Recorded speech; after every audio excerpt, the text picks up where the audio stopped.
the first time I saw her, I wasn't looking for anyone at all. I was just trying to find a chair. The observation deck of the Celestia 9 station was packed with diplomats, smugglers, scientists, and tourists, all craning their necks to glimpse the gas giant below. Its swirling amber storms gleamed like liquid fire under the distant sun. I weaved through the crowd, eyes scanning for a free spot to rest. My legs were sore, my patience thinner than the air at 400,000 kilometers above the planet. And then I felt it, a sudden, firm grip on my wrist. A voice, melodic and commanding, echoed in my mind before it even left her lips, "Sit beside me." I turned, and my breath caught. She was unlike anyone I had ever seen. Pale blue skin shimmered faintly under the station lights, eyes the size of polished onyx staring at me with an intensity that made my own heartbeat sound too loud. Her hair flowed like liquid silver, moving as if it had a life of its own, defying gravity. Around her, the crowd seemed to blur, fading into insignificance. None of us were prepared for the truth. Okay, I stammered, my voice smaller than usual. My instincts screamed to pull away, yet something deeper, unexplainable, kept me frozen. She guided me to a sleek, transparent bench that hovered just above the station floor. As I sat, she perched beside me, her presence magnetic, unsettling, irresistible. The crowd continued their chatter around us, oblivious, but for some reason, I felt we were alone. "You're not from here," she stated, not a question but an accusation. "No," I admitted. "Just visiting." A flicker of amusement crossed her angular features. "Visiting, and yet you wander into places humans are not meant to be." Her gaze held mine, probing, dissecting. "Curiosity is dangerous." I swallowed hard. "Is it dangerous for me?" Her laugh was soft, musical, but it carried a weight that made my stomach knot.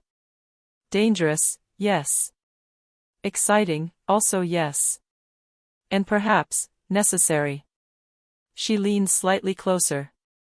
But that was only the beginning. I had no idea, then, how right she was. The princess, I still don't know her real name, did not introduce herself beyond that moment.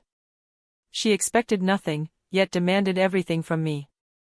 Our conversation drifted between mundane human topics and questions that pierced my very understanding of existence: the ethics of terraforming uninhabited worlds, the morality of cloning sentient beings, the limits of human perception versus alien cognition. Every time she spoke, her words seemed to bend reality slightly, like she could shape thought itself. I found myself confiding things I hadn't told another soul, my doubts, my fears, my regrets. And in return, she shared fragments of her life, visions of an empire spanning stars, political assassinations that never reached the public eye, and experiments in biological consciousness that were forbidden even among her own people. But then, she would look at me and smile, or maybe it was a frown, and remind me of something critical: none of us were prepared for the truth.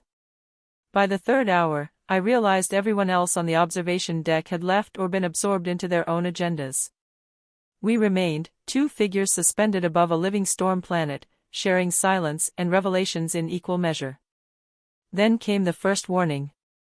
She reached toward a control panel beside the bench, and holographic schematics flickered into the air: a satellite, or maybe a weapon, orbiting the planet below. "Do you see this?" she asked, voice now a whisper, heavy with dread. "It's meant to eradicate something, someone. And they won't tell anyone why." My stomach dropped. "Who would?" "Humans," she said simply. And her eyes glinted with a mixture of sadness and exasperation. "Or at least your leaders." I realized, in that moment, that I was no longer a visitor. I was a witness, and perhaps even a pawn.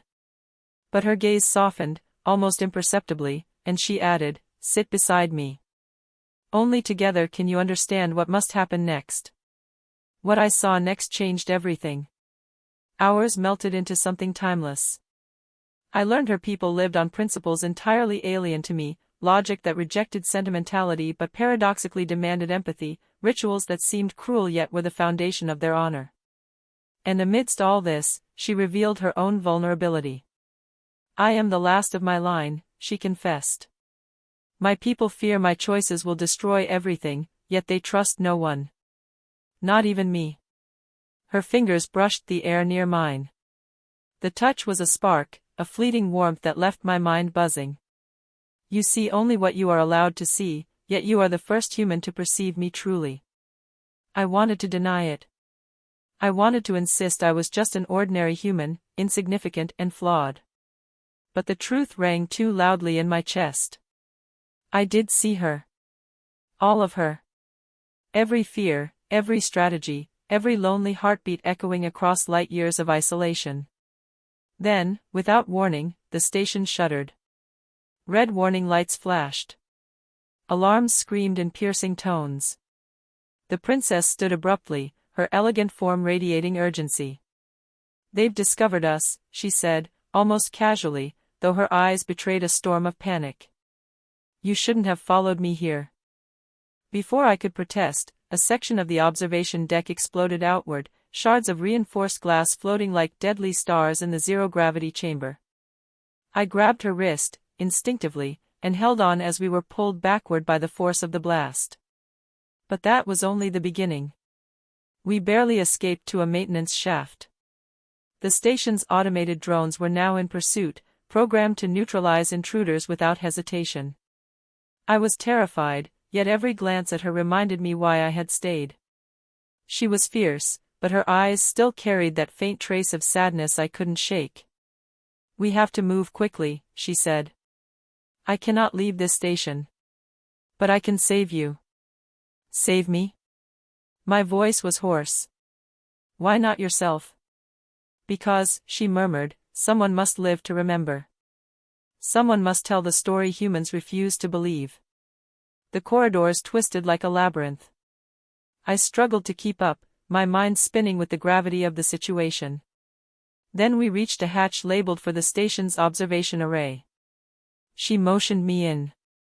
Hide, she instructed. And whatever happens, don't look away. I obeyed. My body pressed against the wall as the automated drones swept past, their scanning lights painting eerie stripes across the metallic floor. But she didn't hide. Instead, she stepped into the open, arms raised, as if challenging the entire station.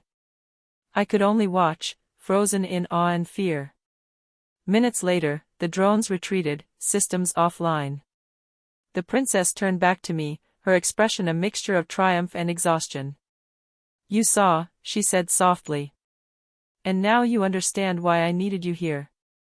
I began, but words failed me. She reached out and grasped my wrist again, the same gentle command as before. Sit beside me. And I did. We stayed in silence for a long time, floating above a storm that no human eye could fully comprehend. Slowly, I realized that everything I had thought I understood about loyalty, courage, and love was wrong, or at least incomplete. The princess had shown me a world of impossible choices, of beauty intertwined with danger, and of trust that transcended logic.